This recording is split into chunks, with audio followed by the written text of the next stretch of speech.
Kagame asakoli ete Rwanda ekoki lisusu te kondima bakima bitumba baye bazali kouta na ekolo Congo démocratique. Mokonzi ya Rwanda asakoli liboso ya Sénat ya mboka na ye ete makambo mazali koleka na RDC matali mboka na ete pe alaki kolakisa yango na mokili mobimba. Chine etelemisi wuto lelo bopesi visa na bayi ekolo Japon na bozongisi mikano mia bopekisi botali bokolongono Tokyo ezwaki pona bayi Chine.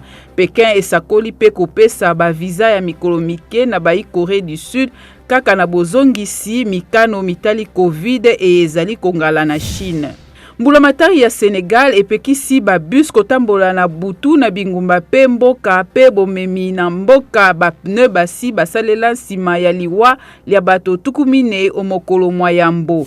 Joe Biden mokonzi ya Amerika, Justin Trudeau ministre wa yambo ya Canada na Andrés Manuel Lopez mokonzi ya Mexique bazali na likita lelo na Mexico pona kokitisa matata mabango na maimatali mombongo pe basali mibembo ya mayuya